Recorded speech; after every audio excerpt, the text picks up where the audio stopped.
Good morning, good morning, good morning. Good afternoon, good evening, wherever you're watching from. Shout to this packed house. Make some noise, please. I'm Ebro, and together with my Apple Music radio family, Nadeska, Alexis, we're thrilled to welcome you all to the Apple Music Super Bowl 59 halftime show press conference. We are streaming live globally and on Apple Music, so go check that out. We're excited to be joining the NFL and Rock Nation to bring the Apple Music Super Bowl halftime show to life with a monumental performance by none other than the great Kendrick Lamar. So in a few moments, we'll be chatting with him, but first things first, let's get into the pregame. Nadeska, over to you. I'm honored to introduce the American Sign Language performers appearing at this year's Super Bowl. Performing Lift Every Voice and Sing, we have Otis Jones IV. Performing America the Beautiful and the Star-Spangled Banner is Stephanie Nagaris. Performing the ASL version of the Apple Music Super Bowl halftime show is Matt Maxey and ASL interpreter Dylan Guile. Please welcome our official American Sign Language performers.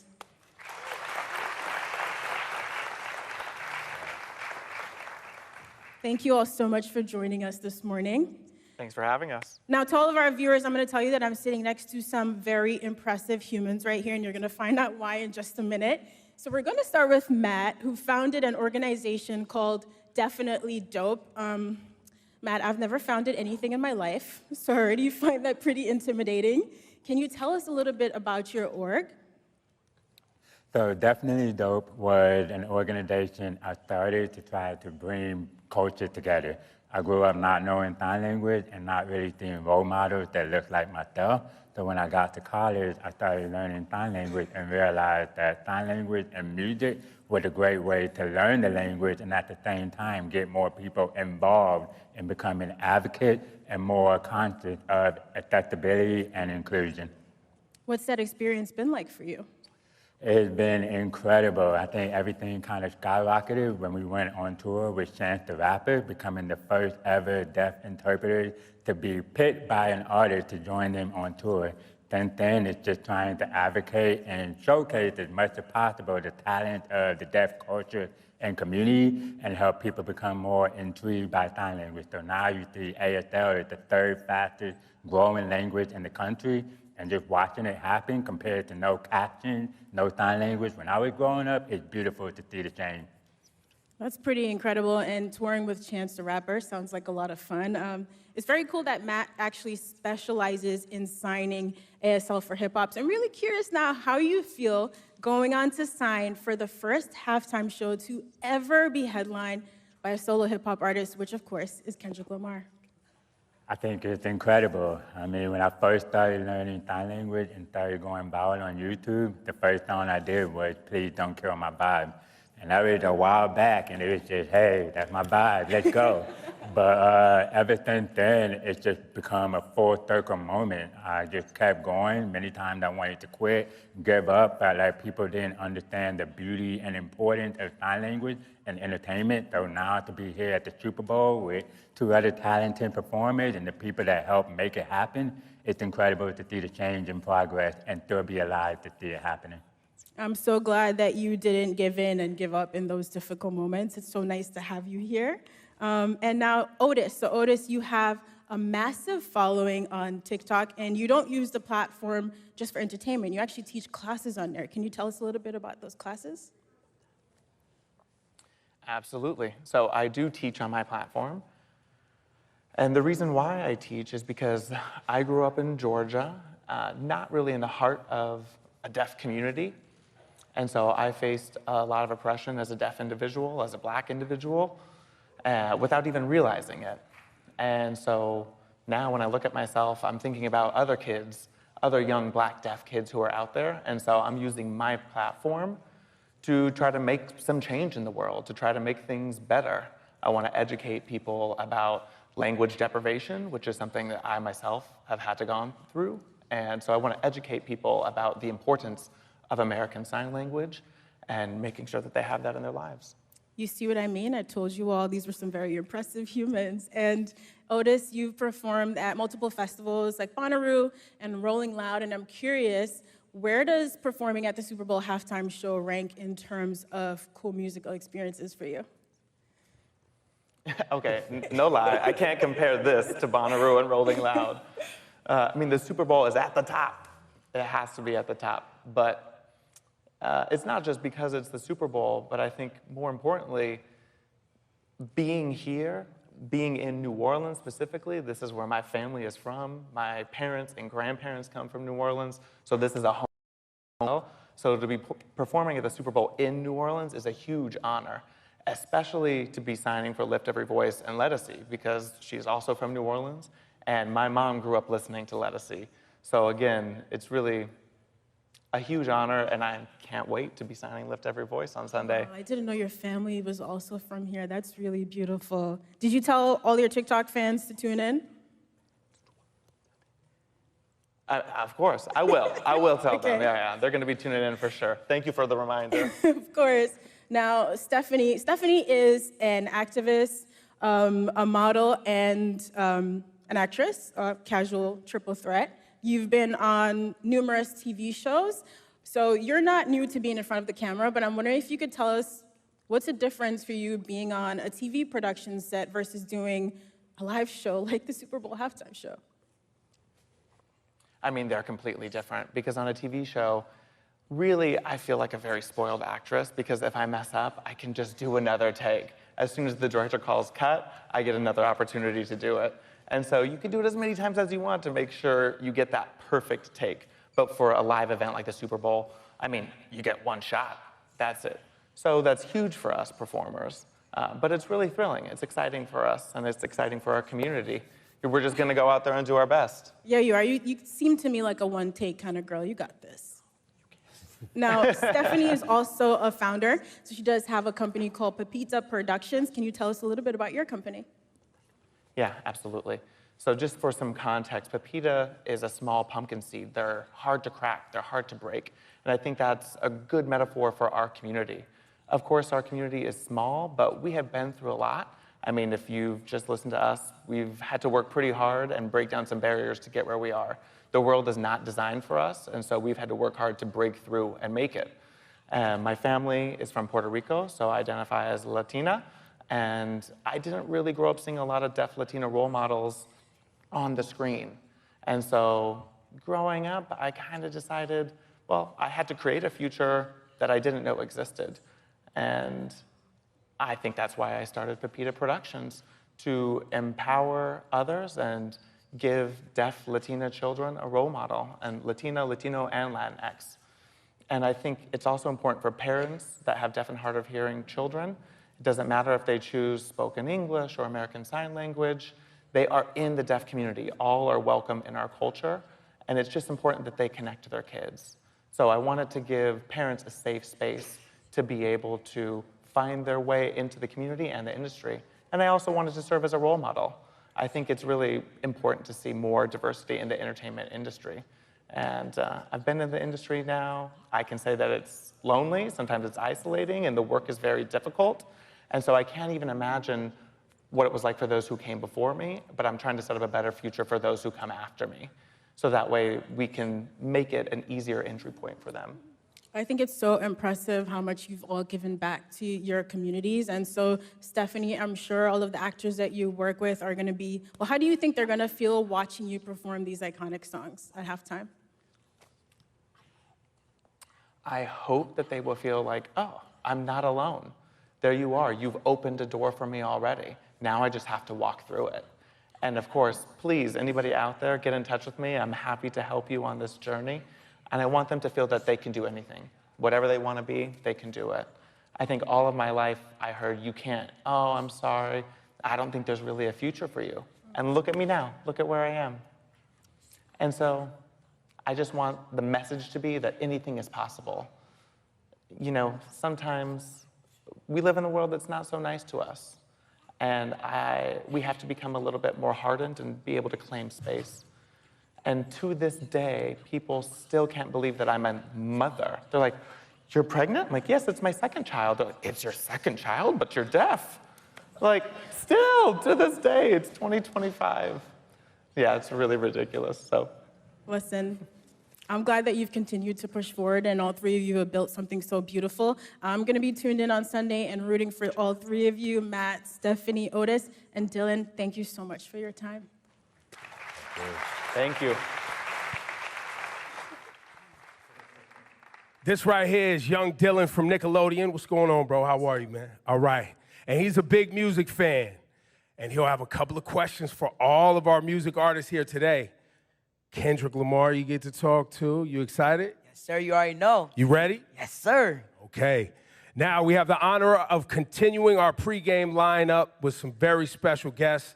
Please help us welcome the pregame artists singing and performing on Sunday, Nadeska, Trombone Shorty, Lauren Daigle, and John Baptiste.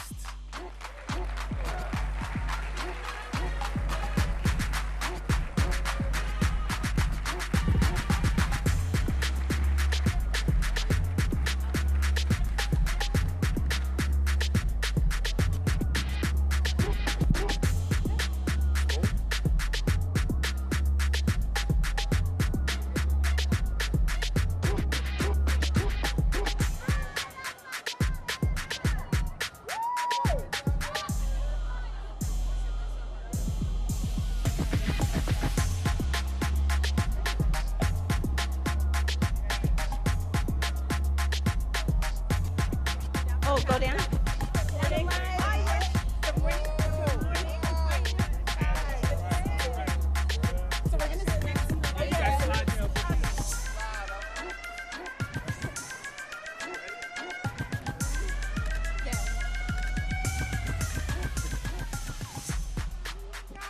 Good morning.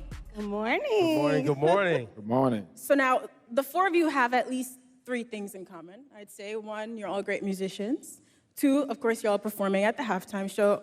And three, you're all from Louisiana. Like, does that already breed some sort of camaraderie, a bit of comfort, knowing that you're all from this beautiful state? Absolutely. It's all family, community effort, and that's what we do here in New Orleans, and it's a great thing to represent the city. That's beautiful. So now the sweet spot, obviously, when you get out there Sunday, is you want to respect the original, but you want to add your own flair, right? So Nadeska, we'll start with you. What are some of the plans, some of the insights you can give us? Because I know you have some vocal acrobatics that you love to give us. I'm just going to be myself, and I love the arrangement that Adam Blackstone put together for me. Wonderful. He just won a Grammy, too. It's crazy. But I'm excited. I'm going to represent Nola Bay, New Orleans and Oakland, too. Oakland, yeah. And Trombone Shorty, what about your rendition? What do you have planned?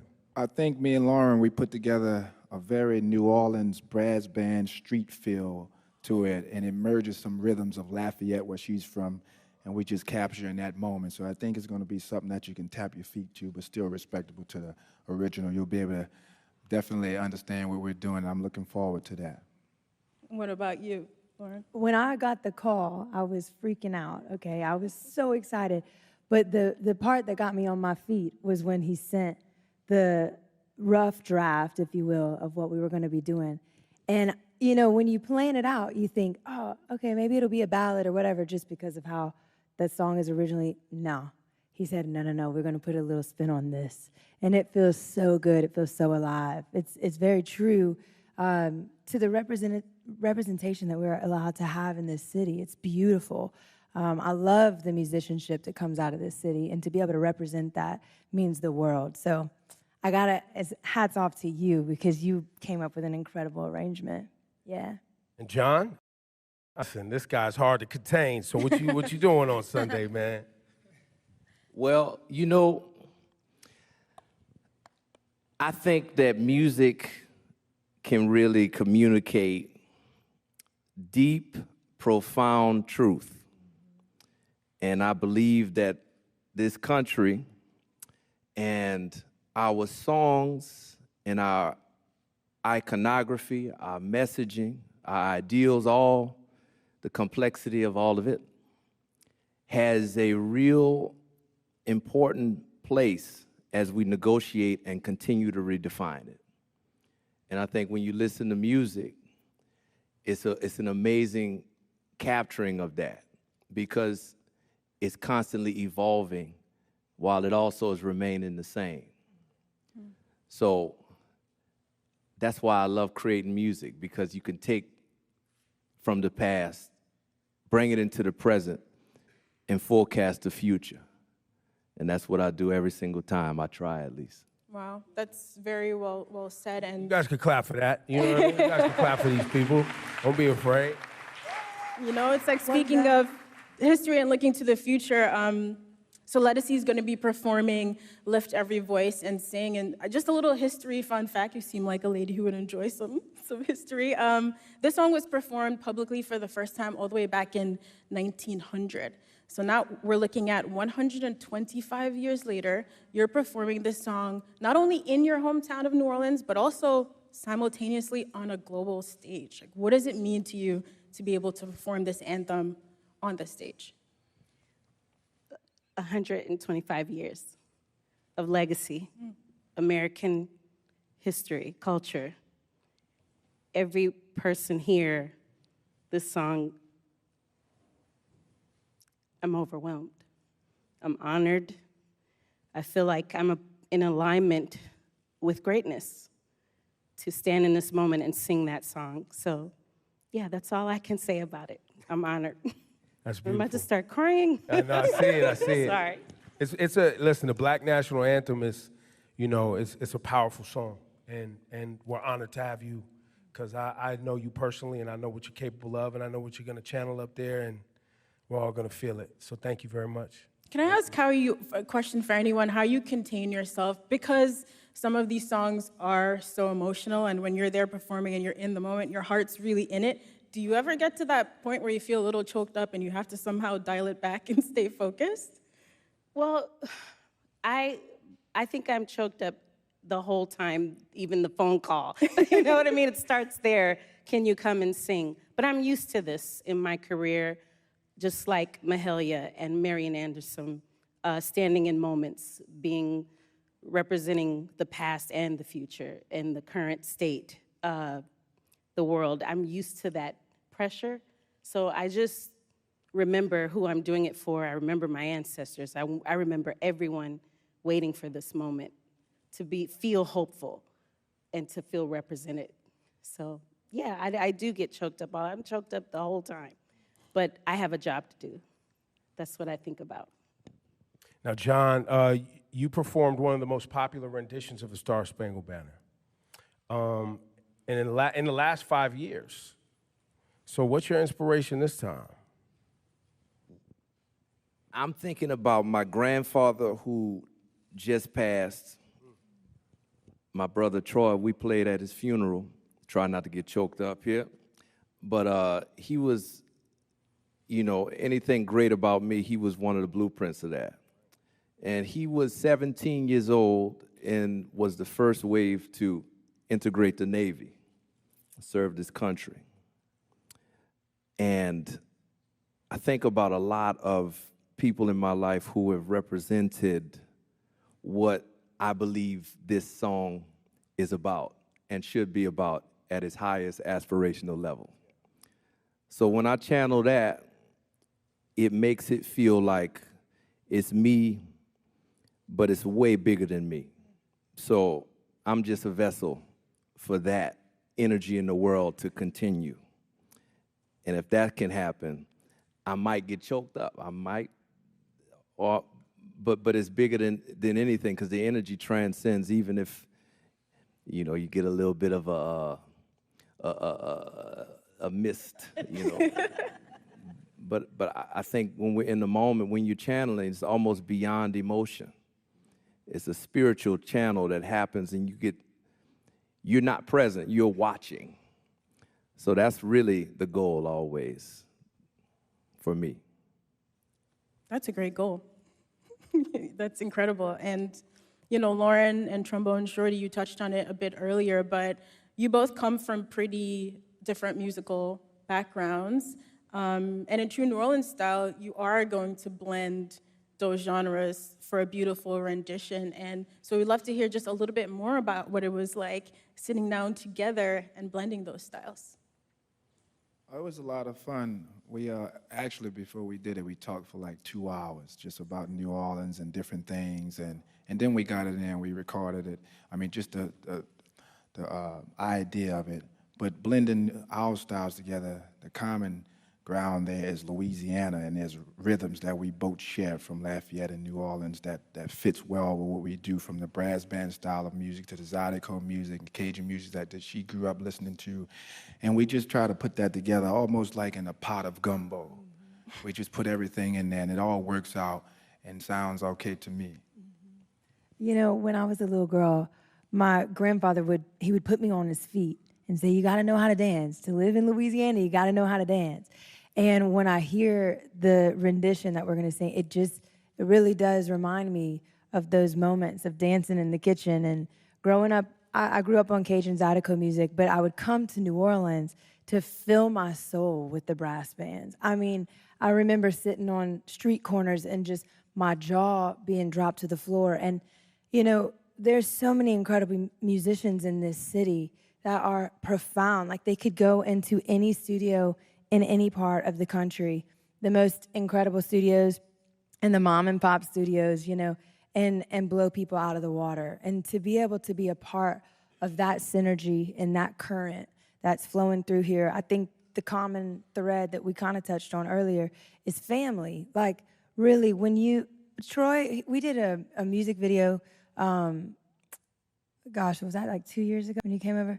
And at the end, he wrapped his arm around me, able to represent that thing, that connection, I guess.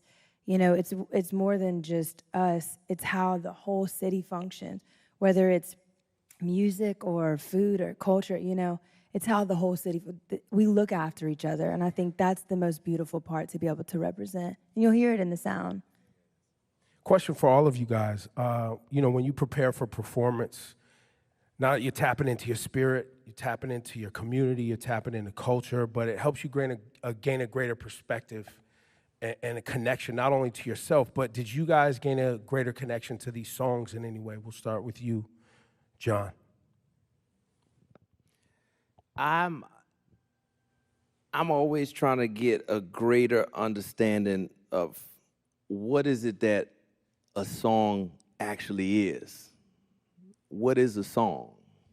And what are we doing with these energies that we create when we sing a lyric or a melody? And what's inside of a melody? When you hear a melody, why does it make you feel this way? Why has it lasted for so long? How can we think of melodies as building blocks for other melodies or other rhythms or other inspiration, you know? So when I'm thinking about one song, I'm thinking about all of them. And that's been my practice with music is how do you make everything holistic, like life? We're living. We're here. And in approaching this song, I'm thinking more about my life and how my life can be something that honors the country and also honors the lives of everybody who's watching in the different ways, the universality of our shared humanity. So I don't think about music when I'm approaching music. I would reframe the thought of that. I think about life. And yeah. And let us see, for you, any greater, deeper understanding as you prepared for this performance, or any performance for that matter? I'm always thinking, like John, life as well, but also the moment. I think of what is the moment, what is the goal of the moment? Because I'm usually called upon for a moment, you know? And so I have to think of all those things: ancestral, spiritual, the people, how to please the people. And then I let all that go and think, it's bigger than you. God, help me execute what is the story. And then that's it for me. Yeah, I'm just being honest. That's what I do. Beautiful, beautiful. In these major moments and milestones you guys have accomplished in your career, where does this one rank? Lauren, we'll start with you. Oh my gosh. Yeah, this would be the milestone, I would say. It's pretty incredible. You know, it's incredible to be able to share it, too. Like, you know, sometimes you do things on your own, and it's great, but to be able to share it, that goes so much deeper and so much further. And just sitting on this sofa with this assortment of people is just unbelievable. Like, to be in your hometown and to be able to sing a song that you love and you grew up. I mean, I remember being in grade school, we would do the like honor to the servicemen every single Veterans Day, and we would sing this song, and I remember it meaning so much to me then. I had no idea that 20 years later, 25 years later, let's be honest, I'd be singing it, you know, with friends, and that means so much to me, really does. You know, there's so much preparation and clearly a lot of philosophical life thought that goes into preparing these performances. And let us see, as you say, then it leads up to this one climactic moment. So when you get out there in the minutes and the seconds before it's time to perform, what's going on in your mind? Is that when you clear everything out? Like, how do you actually get ready to get on the microphone? Ooh, that's a lot of things. I just keep thinking of this little girl from Holly Grove, riding her bike, singing with her family, singing, moving to Oakland, then going around the world on bigger stages, and then coming back here, full circle, back home, wanting to show that I am from here too, and to be given that moment. I'm thinking of all that. And then I'm gonna take a breath, and I'm gonna sing the mess out of this song. So that's what I'm thinking about. That's why it's emotional. My grandparents, my family, my cousins, my new family that Troy knows, I call you every time. It's just, I think of family and community. And then I'm thinking, tell the story. That's beautiful. It. You know, someone once told me, they said, I was actually doing an Apple Music interview, Kelly, she said, the space between what comes off of your lips and the way it lands on someone's ear, that's God's space. Wow. And when you feel that, when you know this is gonna come off of my lips, and I'm just gonna hope and pray that whatever is translated in that thin veil of time lands on people's ears that actually elicits some sort of transformation. I think that's, you know, when you talk about it, I'm like, that's the airspace you're working in, girl. Yeah, that's it. Yeah. You guys ready? You guys ready for Sunday? Make some noise. Oh, come on. Thank y'all. Now, we actually do have some questions for you all as well from our kid reporters. Are you ready? All right, let's get to Kids our got first question. So our first question is from Hayes Adler. Hi, Hayes. Hello. My name is Hayes Adler. What advice do you have for kids trying to reach their goals? I think the advice I would say is to make sure whatever it is you're doing that is passionate, that is pure passion behind it, and that should be your passport to see whatever you want to see. You know, don't go for fame or money. Just really love what you do. Practice very hard, and just let the passion drive you. Next, thank you, Hayes. Thank you so much. Next, we have Alvin Williams with a question. Hey, Alvin, how you doing? Hey, I'm Alvin Williams. I'm a little with Big Brothers and Big Sisters New Orleans. Yeah. What is one piece of evidence a mentor has shared with you that has stuck with you and you now share with those who you mentor? You belong. You're worthy. Just study and do your work. Yeah.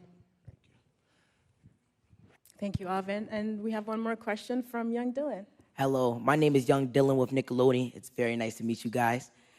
And Nickelodeon wants to know, if you could slime your biggest inspiration, who would it be and why? And this is for all of you. Well, my biggest inspiration is right here, and I would slime him. Bring out the slime. Let's go. We got the slime. I mean, we grew up doing all type of crazy things like that to each other, so it'll be a big payback to him. Yeah, I slime Troy right back, huh? Listen, ooh. Ooh, we got some stories. Yeah, in love, the slime. Oh, me? I don't know. I've never heard a question like that. But the people I would want to slime, they'd really not be happy about being slimed. Let us see gets a pass on this one. Okay, sorry. I would say my crew. I took my crew to the Atchafalaya Basin. That no people in this room might not know where that is, but it's around the corner, and I made them jump in the water with alligators. So I feel like it would be on the same level as being slimed. So I'll do it part 2 with my crew. Thanks for those questions, fellas. Those were great questions, guys. Thank you. Let us see Trombone Shorty, Lauren Daigle, Jean Baptiste. Thank you so much for spending your time with us, for sharing your heart with us. Looking forward to seeing you perform on Sunday. Go out there and have fun. Thank you. Thank you for having us. Thank you so much.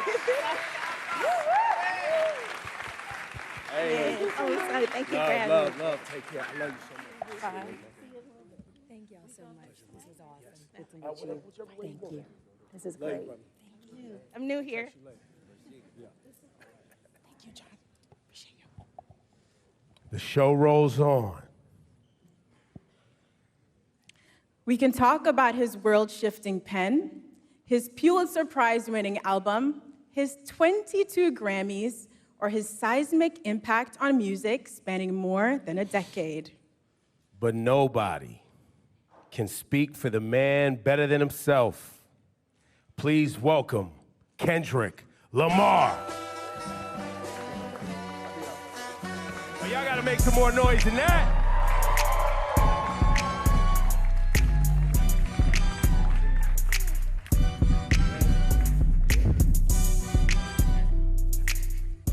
Good morning. How you doing? You know, Kendrick, it's a little bit surreal to actually see you in the flesh because you've always made it a point of just letting the music speak for yourself, which is something I really respect. But the spotlight has been shining so bright for the past few months. I've just been wondering how you've been processing behind the scenes, how you've been feeling about everything happening, all the success. It's just really just I want to look at it like it's just a continuum of who I am, really. I've always stayed to myself. I've always been in my own bubble, whether it's with the fam or whether it's training. How I process it all is just I continue to do what I was doing 10 years ago, and that's like be better in myself, better in the craft, and not look at it as bright lights, you know? Mm-hmm. And it may sound cliche, but it always worked for me, even when I was younger. You know, playing sports or being in the forefront of presentations and stuff like that, it was like, I gotta look at myself in the mirror rather than looking at it as a crowd or, you know, fame and attention. So now, early days of your career, you know, Section 80 days, even early mixtapes, and you perfecting your craft as an MC. Did you ever think we'd be at the Super Bowl with this? I wasn't thinking about no Super Bowl. You never thought about the Super Bowl? I wasn't thinking about no Super Bowl for sure. We was thinking about the best verse and how we gonna split this $5 at Church's Chicken or something like that. It wasn't no Super Bowl. Going to the studio and getting a meal. But I think, well, what I know is the passion I have now is still the passion I had then. And I think that carried on to the Super Bowl. So it was all about being present. As long as I was present in the studio and present in whatever that line was or whatever that mistake was, rapping or doing hooks or choruses or whatnot, I was present in that moment. I felt that passion. I think being present and not actually foreseeing everything kept me in the grounded state of mind in order to be at, you know, big stages like this. I think we felt that presence and that focus in your work for the past 15 years. Like Ebro said, going all the way back to projects like Overly Dedicated. And so seeing you perform with Dr. Dre at the halftime show 3 years ago, we already felt like that was the most hip-hop, beautiful halftime show ever. And now for you to come back and be the first solo hip-hop artist to headline, how does it feel being the artist to hit that milestone? And, you know, just your thoughts on what that means about hip-hop's progression and impact over the years. But that shit, it made me think about, like, the grind of it. You know what I mean? A lot of people don't see like the story before the glory, man. And that shit is like shuffling out your mixtapes and, you know, going to neighborhoods and parties and performing there, hole in the wall spots. It reminds me of the essence and the core response of rap and hip hop and how far it can go. So for me, that should mean everything because it puts the culture on the forefront where it needs to be and not minimized to just a catchy song or verse. This is a true art form. So to represent it on this type of stage is like everything that I've worked for and everything that I believe in as far as the culture. Like I live and die by it. This shit done changed my whole family life, so I don't take it for granted at all as far as an art form, you know?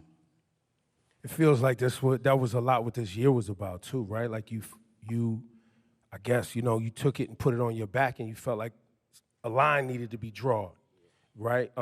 Was that your intent when you rolled out this year? Was like, yo, I'm drawing a line. Like, this is what it is. My intent was to always keep, I think from day one was to always keep the nature of it as a sport. You know, I don't care how motherfuckers look at it as far as like, as a collaborative effort, you know, that's cool too, but I love when artists grit their teeth. Like, I still watch battle raps. I still watch Smack URL from Murder Mook to Lux to Tay-Rock, you know, my bro Daylight. This has always been the core definition of who I am, and it's been that way since day one. So I don't think it was a thing for this year. It was always just a continuum. And what I will say about this year, it was more from a space where I think a lot of people was putting rap to the back, and you didn't see that. You didn't see that grit. You didn't see that bite anymore. So I always took that in consideration in going into any type of my music. That's interesting. So I hope this makes sense, right?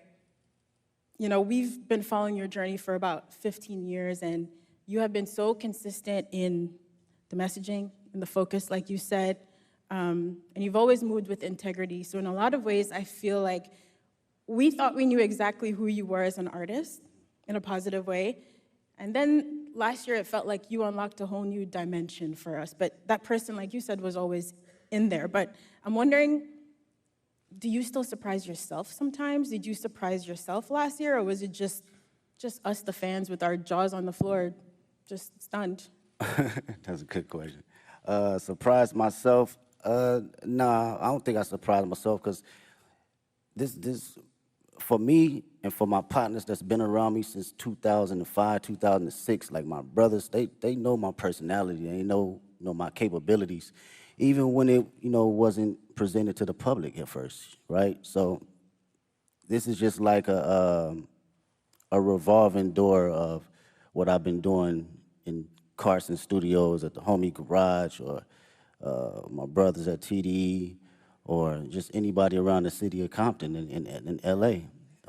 It's just magnified to the level where I've progressed it and you know, did enough hours to know, okay, I know where to place it now. I know how to make it connect with people. It feels like each album, too, getting to this point was like, it was an album for the culture, and it was an album for the critics. You know what I mean? And then it would, for the critics, yeah. and then GNX comes along, and it's like, nah. This is an album for anybody, everybody, and anybody who want it at any time. And you brought that energy. And the energy you brought on GNX was an energy that I don't think was really happening in hip hop. Like, it's a Public Enemy level energy. It's a Ice Cube, America's Most Wanted energy. For sure. Like, it's a classic, you know, timeless energy. Talk about your headspace between Mr. Morale and this GNX. Yeah, no, that's great. Go back even further, man. Speaking on that energy, like it's. My cousins was like DJ Quick, you know, and Dre, you know, these folks that my people was playing. So I always had that DNA. And, you know, you heard that DNA a little bit on Good Kid, Mad City, but I wanted to tell my story first, right? And fast forward to GNX, I felt it was just a perfect time because not only the energy was lost, but it was an energy that was bubbling inside of me as well. I wanted to go back to the forefront of just the bite and just the grit of rap, just all raps and hard-ass beats. And that's like the basics for me. I thought about, damn, what I used to like when I was a kid. Hard raps, good beats, that's smacking, right? And it was a great transition from Mr. Morale because that was my most intimate. I wanted to go inside of my own psyche and my own personal withdrawals and see how it connects with the public and who can relate. So during this time around, I think it was necessary of coming out of that cocoon and feeling like, okay, I arrived now. I can spread my wings and show every state of who I am as far as Kendrick Lamar. And you really did spread your wings. I mean, you just came off a huge Grammy wins. You walked away with 5 awards, and you won Not Like Us won for Song and Record of the Year, which in itself is remarkable. But I think for people who love and respect hip hop and the roots of this culture, the competitive spirit of it, it has been a little bit mind-bending that you created this massive cultural award-winning anthem out of a battle rap song. And how is that something, after you got off that Grammy stage, you got home in some quiet time, what was going through your head? I was just thinking about the culture, really. It's always that for me first. I'm not even bullshitting with you. It's like, when people talk about rap, man, the conversations I hear, they think it's just rap and it's not an actual art form. So when you put records like that at the forefront, it reminds people that this is more than just something that came 50 years ago. They forget that it's even been here 50 years, right? And like kind of like belittle it. So I love to see that it gets that type of recognition for just straight raps, from awards to the billboards, all that, because this is truly just as big as an art form and a genre as any other genre. So that's what I think about, and I feel accomplished being able to do that. You know, whether somebody else come behind me and do it again and quadruple it, I love to see it. If that was my purpose to do that, then that's exactly what it was for that particular moment. I think people often miss the significance of that Record and Song of the Year award, because that Song of the Year award is a songwriter's award. Like, it's not just the biggest song. It's like someone wrote a song. And you as a songwriter, when you see your name up there and it's written by Kendrick, and that's it. Yeah. That's powerful. And I think to what you're saying, I think there's a lot of people who have become fans of hip hop, and they you know, you like the songs you hear and know, but you're not actually tapped into the work that it takes for you to generate the output, the art. Exactly, man. As a writer, you know, and that's what I can appreciate the most. And knowing how much time I dedicated over the years in just trial and error, writing the most terrible shit to some of the greatest shit. You know, we all do it, from writer's block to figuring out how to find inspiration from the most non-popular aspects around me. So it's like, knowing that trial and knowing what I put in as far as my thinking process and what it takes to get there, I do not look at it as a small like endeavor because it's a hit record. No, it's actually some writing in that shit. You know, whether it connect with you on a spiritual level, whether it connect with you on a comedic level, whether it connect with you just on a personal dynamic, it's still from a writer's point of view. Yeah, you are an incredible writer. There are songs on GNX like Reincarnated. I didn't know what to do with that song for the first few times I heard of it, just trying to figure out where you possibly came up with the inspiration for a record like that. Like, when you're working on those songs, are you going through multiple versions until the right thing comes to you? It's hard to fathom, I guess is what I'm saying. Yeah, well, records like that, first off, shout out to Tupac. That's the number one inspiration. That was always one of my favorite records from him and the Outlaws.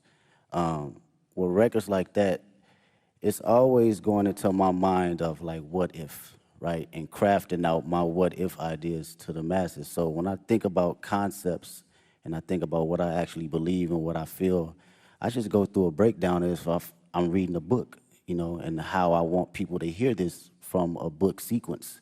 So my initial process is, okay, how can I open them up to the story, and how can I drive them to the ending point to make them feel truly exactly what I'm trying to convey, whether they take their own perspective from it or they take mine. I just want you to feel it first. You know, the writing is there, and now it's up to me to perform it to where you can feel it. Yo, give it up for this guy, Kendrick Lamar. Y'all too quiet, man. This guy, you know, this guy he doesn't sit down and do this too often, so this is a very special conversation. We appreciate you, bro. I really do. And shout to SZA, too, because you guys are making history right now.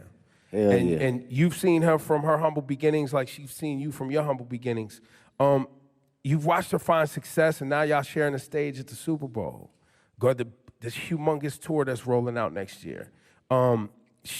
Talk about this moment in both of y'all's career. Have you guys had a chance to even see each other in this moment and be like, yo, like?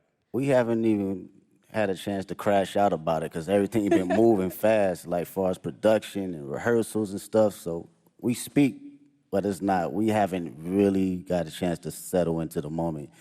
For me personally, watching her, her career and where she's come from, it's amazing to see. I get to finally see how certain individuals see me come up in the process, because I seen her day one coming in the studio and writing songs, throwing away songs, writing another song, throwing away songs, and songs is hard. And I understood that process, though, wanting to be great. You know, even when people saying, this is classic record, she was like, no, I'm gonna write another one. And I understood that, and I seen it, so to see it now magnified, it's like, she always had it, man. She always had it, and I'm just honored to be next to a talent. Yeah, you've both worked really hard to be here in this moment, and on Heart Part 6 is really amazing to hear you detail that journey for old and new fans, coming up through the ranks at TDE and now launching your own agency, PG Lang. So performing at the Super Bowl halftime show is very much, us as fans getting to celebrate you and this beautiful musical legacy, but also now you're stepping out as an entrepreneur. What has it been like to build your own business and to also showcase some of that creativity from your agency on this platform? Oh, man, I love the process. Shout out to PG Lang. Make some noise with PG Lang. Yeah, that's my team, man. It's 30 incredible individuals, 5 extraordinary executives that work day in, day out to make sure we are doing something that will long live the culture. From a music standpoint, from a creative standpoint, fashion, film, books, day in, day out of just being around like-minded individuals that have different perspectives outside of just music. So through that process, it was a challenge for me, but even more a process of me enjoying, different ideas and different backgrounds on how to look at things. I love it. Being on calls and, formulating business ideas and ventures outside of my usual norm, it challenges me. And I can't wait to see what happens next. I know it's going to happen next. Yeah. I think for the audience, too, and anybody watching around the world, the PG Lang thing is I think people see you as an artist and someone who makes music. But I don't know if you want to share it today, but the level of detail that you yourself, along with Dave, and shout to the whole PG Lang team, but y'all as friends that came up together, you in the edits. Like, what we're going to see on Sunday is a PG Lang production. Yes, that's all PG Lang. That is us sitting day in, day out, from the edits, the production, the stage design, the music, the sound tech. It's everything across the board, and it takes a lot of work. It takes a lot of creative individuals. I can't sit here and say it's all me, because these are people that are just as passionate and want to see us win, but also want to put out something that lives a long, long time. And with Dave's creative mind, it's just, he's insane, man. That dude is like Basquiat in so many different fashions. You can clearly pick his brain about anything, and he'll give you an answer right down the middle to help you decide for yourself. So that's something I can always appreciate. Yeah, I'd say with all of your powers combined, y'all are really diabolical. Like, when you roll out the videos, all the visuals for GNX, just the way you all move strategically together, it is inspiring beyond the music, you know, just thinking about how to approach life and art in a holistic way. And so when it came down to planning for this Super Bowl now, you know, you've teased on the album coming up to New Orleans with this LA energy. How did you guys approach the show and trying to figure out how to pay tribute to the classics in your catalog with this new music in like a 13-minute set list? Yeah, it's wild.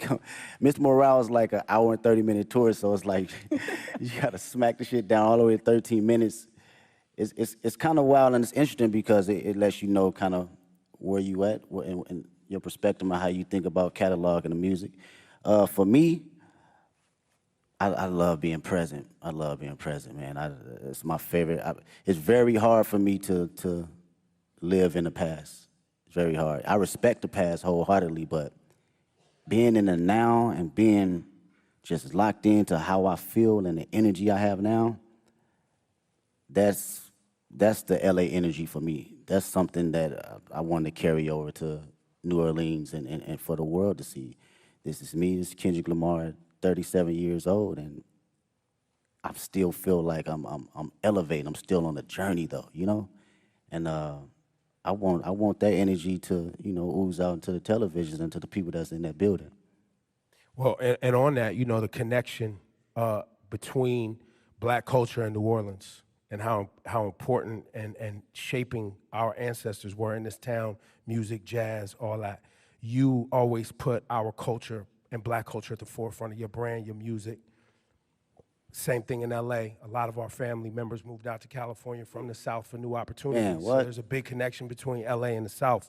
So when you say you walked in to New Orleans with that LA etiquette and all of that, I don't know if people really grasp that, but you got to be feeling that energy. That's a bar. Like when you are out ready on Sunday to do your thing. That's a bar. It's crazy, bro.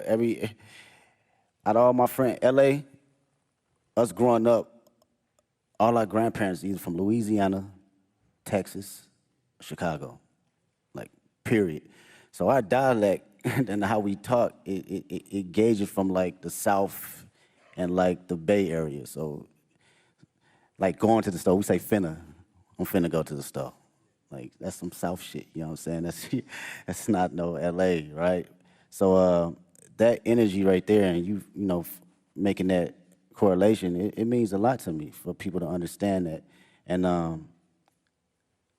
the culture and just being Black, I can't help that, man. It's just not something that I think about or even try to like go, I'm Black. Shit, it's just go. It's in you, it's not on you. Yeah, it's gonna come out every time. I can't sugarcoat it. You know, I can't downplay it. I'm at a point in my life, I can't necessarily fake the funk for nothing. And I've always had an essence of that, but you know, you have kids and shit.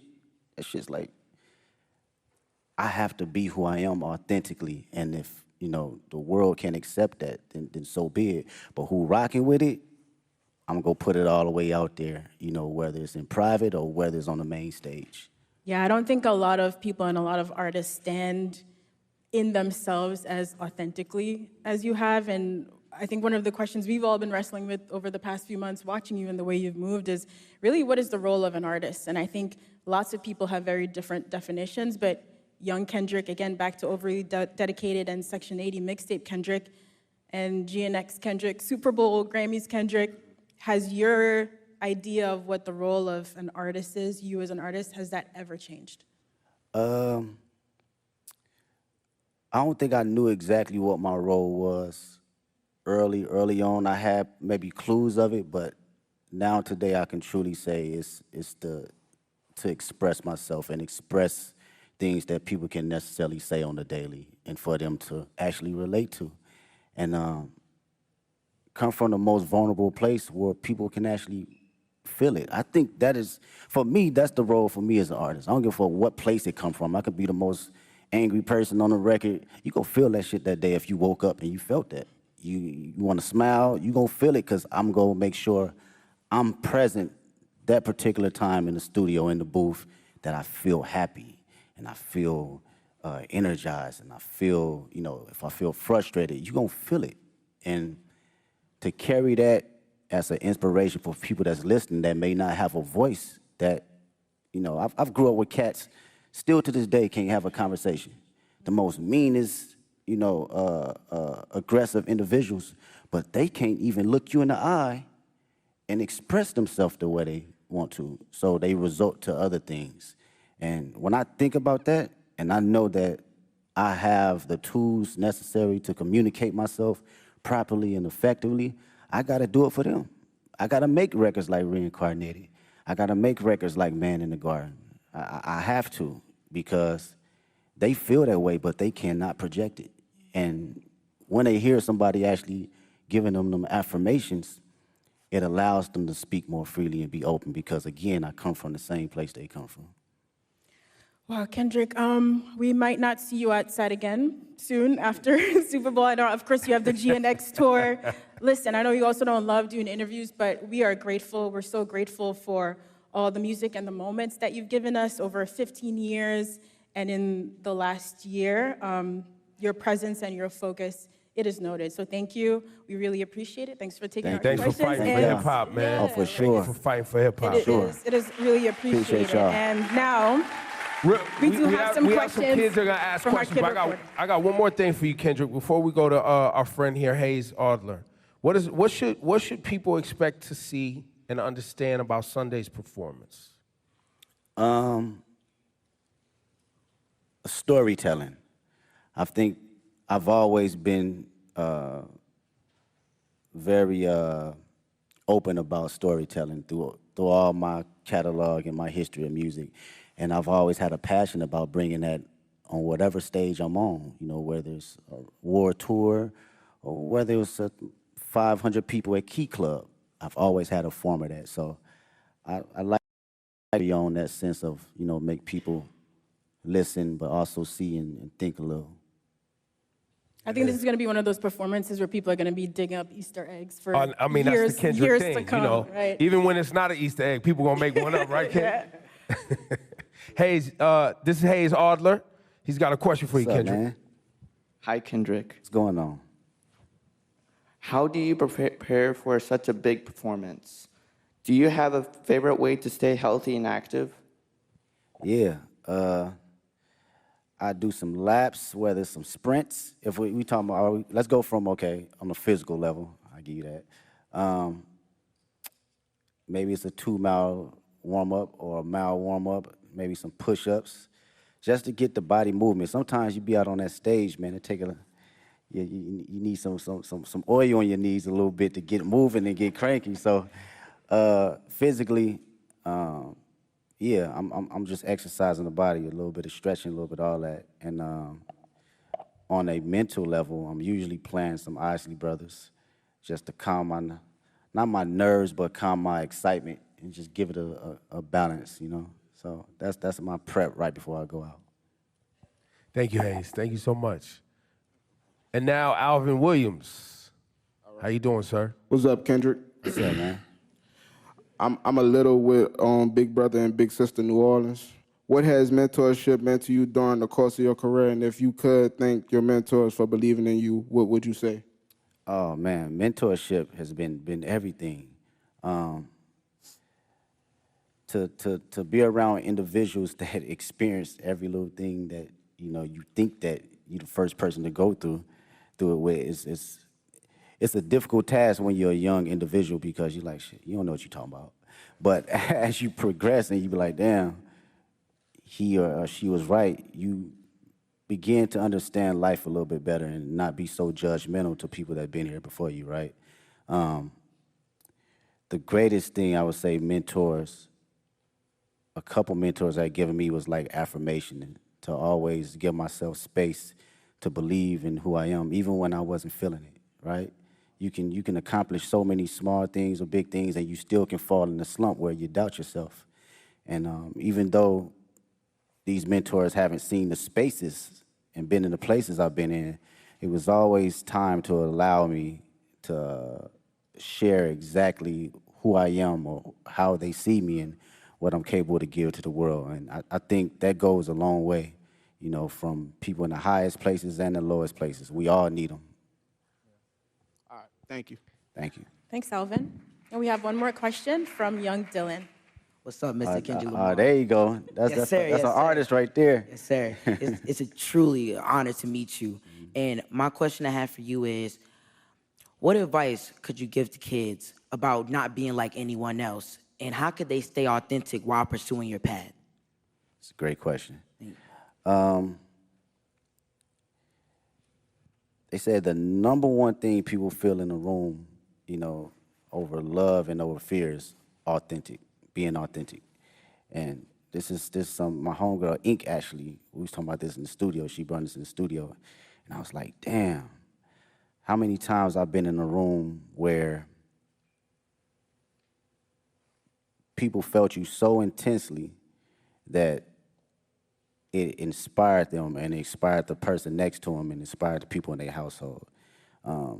So how to stay authentic? Was that the question? Or you have to believe in yourself and have to know that it's only one you. You're an amazing individual, unique. You're a miracle. I wake up every day and I'm like, this shit is crazy. Not crazy from a standpoint of being a celebrity, crazy just life. It's just wild. When you really sit down and just think about it and just bug out on some wild shit, it's wild. And to know that you are in this existence and in this world, visual is only you, you have to know that you got to carry that authentic nature of allowing yourself to say, this is who I am, this is how people are going to see me, and also going to respect me, and it's going to inspire people to have truth. Because when everyone's authentic, what comes out of that is true love. There's no boundaries. We don't have any courtship on judgment. We don't have any perception of being able to ridicule anyone, because you showing up as your true self, I'm showing up as my true self. And carrying that nature, it'll take you places. Appreciate His you. answers are just as thoughtful as in the music. It's ridiculous. Thank you, Dylan. Thank you, Kendrick. Appreciate you. Ladies and gentlemen, one more time for the great Kendrick Lamar, please. Thank you so much for your work and your dedication. Thank you. Appreciate you. Appreciate Go out there y'all. and have fun on Sunday. Thank you so much to everyone for joining us today. We can't wait to see Kendrick take the Super Bowl halftime show stage. While you wait, you can listen to his catalog in spatial audio. Now look, shortly after the performance, you'll be able to stream the full halftime show right there on Apple Music. You can listen, you can watch, you can sing, all the things Kendrick all the time on Apple Music. So one more time, for all of you, Kendrick Lamar, thank you for delivering as usual. The show on Sunday is going to be special and amazing, I'm positive. Thank you all so much.